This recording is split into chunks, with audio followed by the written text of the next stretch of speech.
follow traffic, clear visual approach, runway 4 right, maintain 17, John Austin, 5 mile final. 17 till 5 out.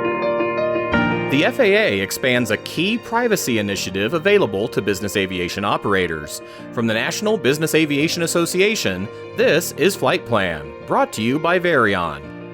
I'm Rob Finfrock with your trusted source for the very latest business aviation news and information. Automatic Dependent Surveillance Broadcast, or ADS-B, has increased the efficiency and safety of our National Airspace System, or NAS. But it comes with a potential downside as well. Not only does ADS-B transmit an aircraft's GPS location, altitude, ground speed, and other information to ATC and other aircraft. That data, including an aircraft's tail number, is also available to anyone with an ADS-B receiver, and those aren't difficult to get. That raises key privacy concerns for operators who, for any number of reasons, wish to keep their aircraft movements out of the public domain. A few years ago, the FAA answered those concerns with the Privacy International Civil Aviation Organization Address Program, PIA or PIA. With more, here's Jamal Wilson with FAA Surveillance Services and the agency's project lead on PIA. The NAS is an open architecture construct, and as such, ADS-B as a surveillance system is open architecture as well. So what that essentially means is that as your aircraft is broadcasting information, anybody with a appropriately rated receiver can pick up that information from your aircraft. So what the FAA in conjunction with industry did was establish this PIA or Privacy ICAO Address program. And what that essentially does is it allows interested operators to apply for an anonymized ICAO address. And the reason why this is important is because that address, as your aircraft broadcasts it, does not track back to you in the Civil Aircraft Registry. It does track back to FAA surveillance and broadcast services. So what that does is when people try and see what information is being broadcast for the purpose of connecting that information to an individual, it does not track back to that individual in the car. It tracks back to FAA. And that just helps to anonymize real-time operations and make it difficult for folks to track individuals real-time. The PIA program, to me, fits within a set of layers of security. Jens Hennig is Vice President of Operations for the General Aviation Manufacturers Association, or GAMA. While it's a privacy program, the foundation of both this program and many of the other ones is the real-time security of the operation. The interest we see from customers of our members' aircraft is to have a set of layers of security that just enables them to fly private and therefore more secure. So PIA, it's a component and really one of the cornerstones that's now been in place for about 4 going on 5 years. If you use it correctly, it helps mitigate that ability to track the aircraft in real time. But the important part is that it's also done with the other layers, such as the use of a third-party call sign. You may want to look at how you own and operate the aircraft, and even how the primary registration of your aircraft is put into place. So really a good solid step forward to address the ability to track an aircraft's identity. Also with me today is Heidi Williams, NBAA's Senior Director of Air Traffic Services and Infrastructure. Jens nailed it, right? That the layered approach is what it takes to ultimately get to a point where we can secure privacy. But I think it's worthy of noting that there are many reasons by which folks want to anonymize their movements. And many of those folks have a genuine security need, which is why the FAA moved to implement PIA as ADS-B out was mandated. It is important. It's a layered process. There isn't one magic bullet that works, but the layered process does help add additional security to help anonymize those movements. Rounding out our panel today is Jim McClay, Director for Airspace, Air Traffic, and Security with AOPA, the Aircraft Owners and Pilots Association. There's a genuine need for privacy for a number of different reasons. We've, as an association, seen over the last couple of years an increase in public entities, even sometimes municipalities that are getting their hands on ADS-B tracking information for aircraft and are, in essence, harassing certain pilots, and it's become a problem. And so we are very glad that the PIA program is there. We're glad that FAA is interested in continuing to make improvements to it and expand it because, yeah, there absolutely are legitimate needs and reasons for it to be there. Jamal, the FAA recently expanded PIA to several new areas. Where was the program available initially, and where is PIA available now? When we first instituted the program, we had to maintain it within the bounds of sovereign U.S. airspace. So as everybody kind of looks at their aeronautical maps and you see the boundary that extends out 12 nautical miles from the shore, both the west and the east coast, and then down south of the Gulf of Mexico, and the program was bounded within that. So essentially just domestic U.S. airspace, and that includes over Hawaii and Alaska as well. But the overwater operations, the stuff that went out past 12 nautical miles, at the beginning of the program, that was considered as off limits. So to answer the second half of your question, after quite a bit of time of consultation, both with our internal to FAA international partners and International Civil Aviation Organization, we were able to successfully implement the expansion of the program. And what that does is allow folks to operate over water outside of the 12 nautical mile boundary and participate in overwater operations from one U.S. location to another. So what that does is allow, for example, if somebody wanted to operate from Boston to Miami and not have to hug the coastline to optimize their routing, they can do so over water in a flight information region over the Atlantic, but that information region is controlled by American controllers. And so that offers flexibility for folks on the West Coast if they want to go from California to Hawaii, let's say. That information region is controlled by American controllers. So that allows you the flexibility to run that U.S. location to another U.S. location, but over an oceanic information region that we control. So it really does lend itself to a lot more flexibility. Indeed, that really does open up airspace where operators can fly with their off-aircraft data shielded. I know that's a huge concern for NBAA members as well, Heidi. We're really excited about this expansion because our members have been asking for those overwater routes. Any given day in the NAS, in the airspace system, we see a utilization of alternative routing. And, many days, one of the examples you used was from Boston to Miami. We have constraints that might impact operations up and down the East Coast. And as we see weather come in, or we see things like other operations in the NAS that might close airspace, often those overwater routes are identified as alternatives, good alternatives that our members could take advantage of.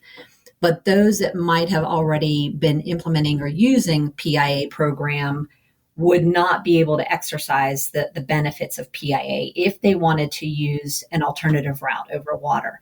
This allows them to continue to exercise the privileges of PIA while also utilizing a route that might save them time or is more efficient, or allows them to continue with their trip when they might have otherwise taken a delay. So a real benefit overall to both safety and efficiency in the NAS. Coming up, more information about the PIA expansion, how it works, and what operators can do if their privacy has been compromised. But first, a word from our sponsor.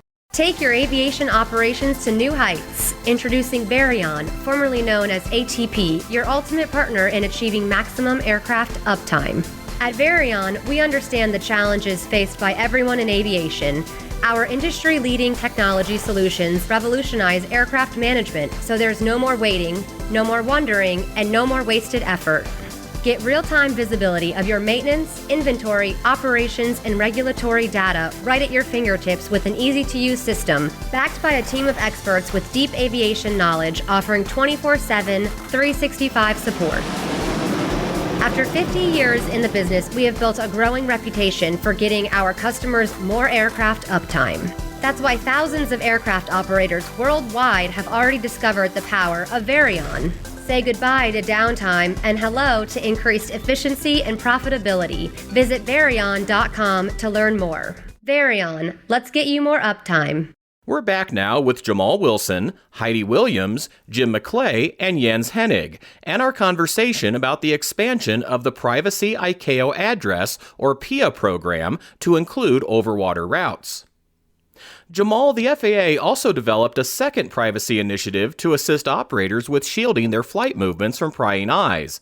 Tell us about the LAD program. What's different about it, and how does it complement PIA? I know a lot of folks ask about that. So when you talk about LAD, which is Limited Aircraft Data Display, what we essentially want to do here is cover two separate bundles of data transmission. So for what we call subscribers who are receiving data from the FAA's SWIM data feed, there are rules that a subscriber has to follow to be a recipient of that data. So LAD looks to block the information that is being sent out via that data stream to our data subscribers. But like I said before, ADS-B is being broadcast once a second by your aircraft, and anybody with the appropriate receiver can pick that up. So you have LAD taking care of privacy on the data subscriber side. PIA looks to anonymize operations for the folks that are broadcasting and being picked up by anybody with a appropriate receiver. So you have these two things, as Jens alluded to before, where we're talking about kind of a phalanx style approach to privacy. You have LAD taking care of subscriber data and PIA taking care of just open recipients of the data. Jim, I know a lot of AOPA members utilize these programs too. How should pilots sign up for PIA? The first thing that they're going to want to do is take a look at FAA's website. The requirements and the process are all laid out there on FAA's site. But basically, the requirements are the aircraft has to be a U.S. registered aircraft. The aircraft has to be utilizing 1090 ADS-B. The operator has to obtain a third-party call sign. That's an important step. And it should be noted that while there's no cost to the PIA program itself, there is a cost typically from the providers to obtain one of these third-party call signs. And those costs vary depending on which provider you go with. And then, as has already been mentioned, the operator has to fly within U.S. managed flight formation regions. We've already talked about that. The process itself to participate in PIA is you first have to get a paper. That's a public ADS-B performance report for a flight in ADS-B airspace in the prior 180 days. Then, via the FAA website, you request participation in the PIA program. Then thirdly, you go ahead and obtain and then provide proof of one of those third-party call signs that I just mentioned. And then you have to actually put the PIA information, the assignment, into your ADS-B equipment. And then the last step is within 30 days of doing all of that, you have to get another paper report once the PIA has been installed in your avionics, basically to demonstrate that everything is working as it should. We are fortunate on the PIA team to have a very, very responsive customer service cadre. So even though we have on our website the steps spelled out quite clearly, at any time, if you require any assistance and you email the privacy help desk, our support staff will walk you through the process, help you with any of the performance report issues. We've had applicants in the past who have had some transponder issues while going through the process, and our customer support was able to walk them through how to get that repaired and do so in an expeditious manner so that there was no undue delays in the assignment of their PIA. So I would just say to anybody that's listening, if they were, kind of on the fence or had questions about how to walk down the process that Jim just spoke about, just simply email our help desk and our folks will walk you through it and make it very, very easy. Glad to know the FAA is there to help, Jamal. Just to build on what Jamal said, first of all, the FAA's work on this has been outstanding. The real-time support is outstanding. So real big thank you from the entire industry on this. What Jim and Jamal covered, the angle on how to handle your transponder, that is something that a lot of the manufacturers have gotten questions about. When the program was starting to be scoped, again, it's not a new program necessarily. It's simply the deployment of an existing capability and enabled for civil users. And that dialogue started back in 2015. One of the first exercises that the FAA undertook was, can we simply do this with an ADS-B enabled transponder or not?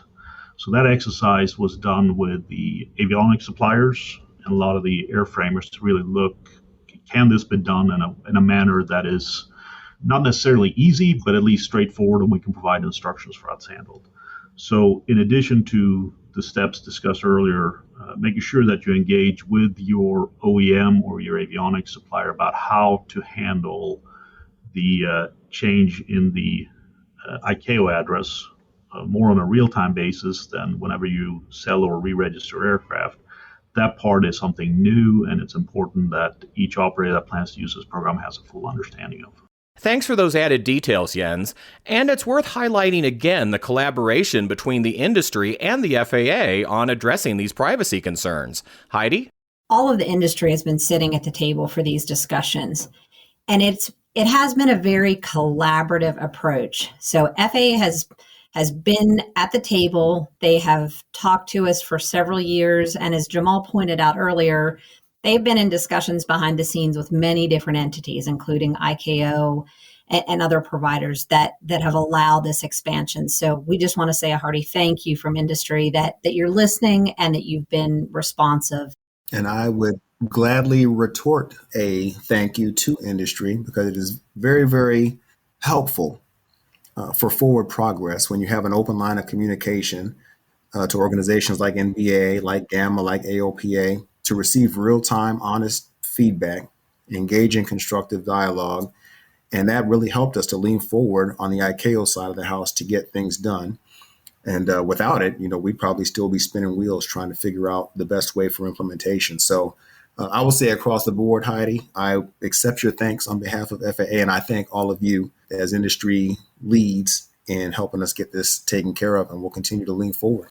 Jamal, might we see PIA expand to other parts of our world at some point, beyond U.S. flight information regions? And it's a possibility, and Jens alluded to this a few minutes ago, where we have conversations as it relates to international operations. So not necessarily just the overwater stuff, but when it relates to international operations, there are a completely separate ball of issues that need to be tackled, and tackled smartly, as it relates to data exchange between one nation and another.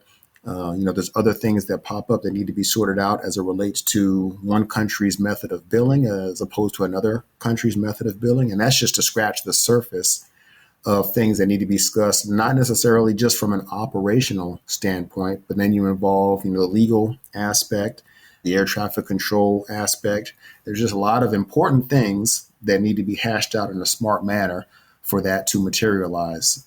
To build on what Jamal said, the most active dialogue that I'm tracking is within the European Union. Specifically, Eurocontrol has a surveillance working group that's been very active in trying to flesh out the considerations for deploying something similar to a private ICAO address program within the European Union air traffic management environment. They already have something somewhat similar to LAD in place. Now they need the other leg of the stool to deal with the data transmitted by the aircraft. One of the main challenges faced by Eurocontrol as a pan-European entity is that to a great extent, every flight being conducted there by a business jet is going to be an international flight. And as Eurocontrol, they must ensure that those flights are conducted in compliance with the ICAO annexes.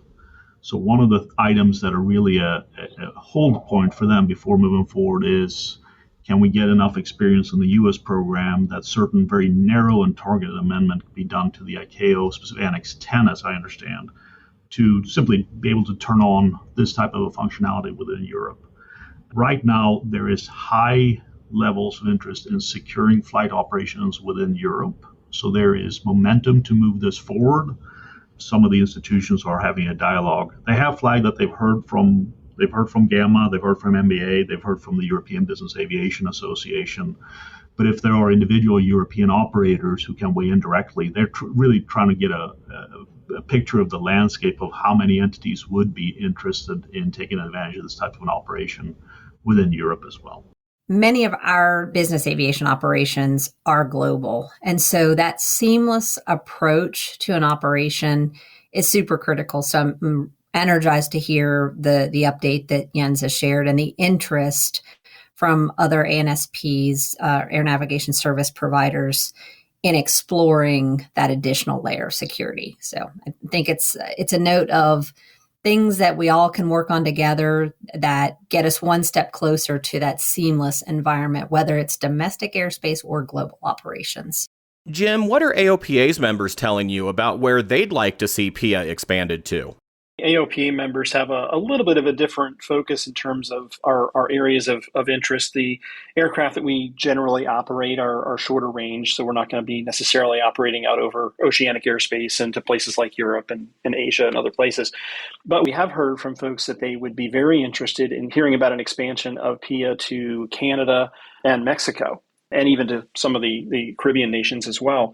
Those are the areas where we're generally going to see our members fly to. Because of the close proximity of these countries, it's almost like a domestic flight for them just because of the shorter distance involved. So it would be really helpful for the program to be expanded. I can think specifically for Canada, there are scenarios where somebody's flying from point A in the United States to point B in the United States, but somewhere in between they're crossing over Canadian airspace. So it would be very helpful to have an expansion of PIA that would maintain the continuity of PIA throughout the entire flight instead of losing it once they hit Canadian airspace. Jamal, what can operators do should they discover their data has been compromised, even under PIA?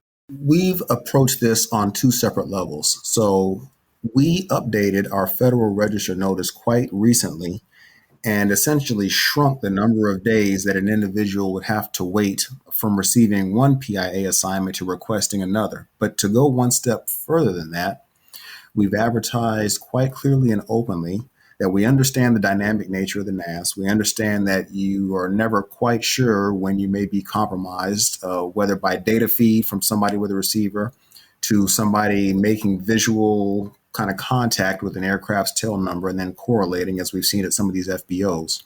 So what we said in that instance is don't even worry about a specific length of time. If you feel as though you're compromised, then you email us at our help desk and we will get you squared away with another PIA address within a day or two.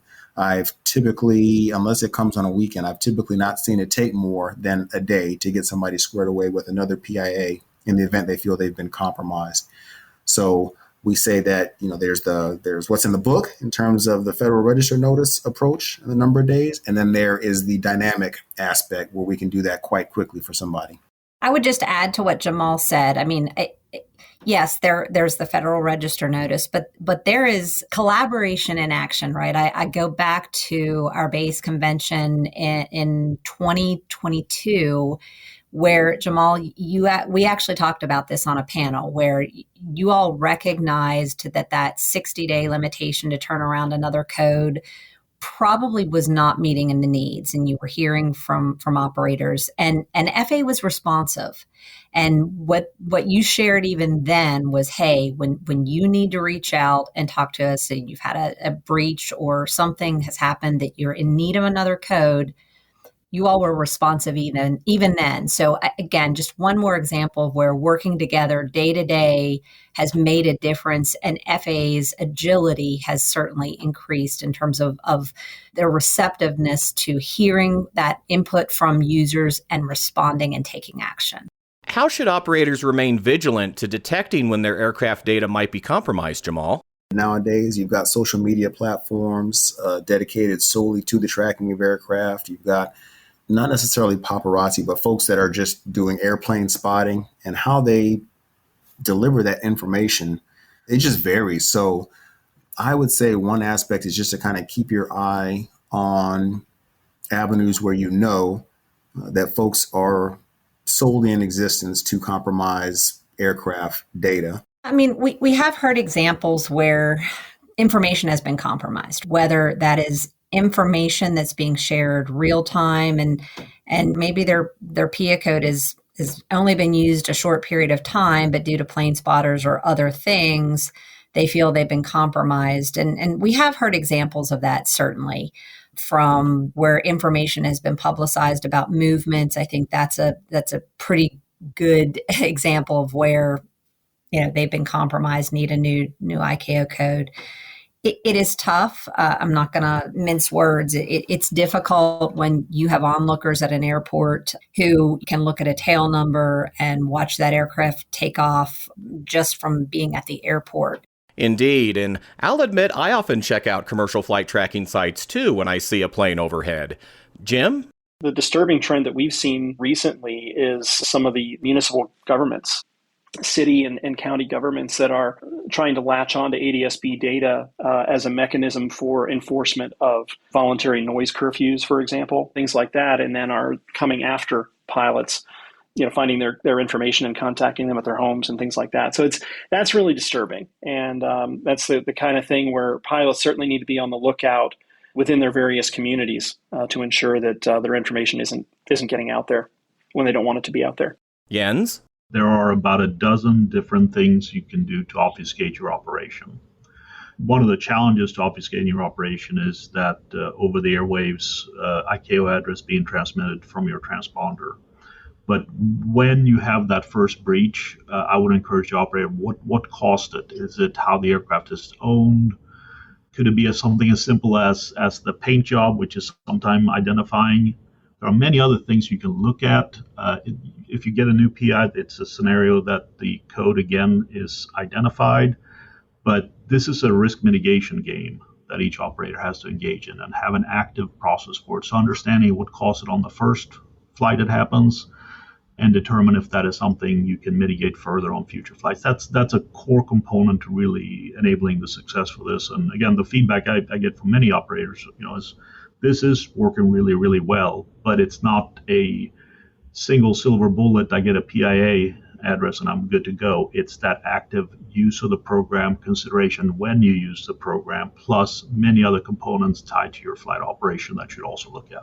Just to piggyback off of what Jens is saying is that adhering to the steps in the program is also important in trying to help mitigate that compromise. And I say that because we have seen instances where everything will be done correctly. The PIA code will be installed correctly on the transponder.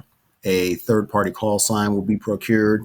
But then in the midst of operations, people will revert to their normal call sign, especially if it's one of the unique call sign. An ATC might pick up on it and know who's on board and how to handle them in an expedited manner.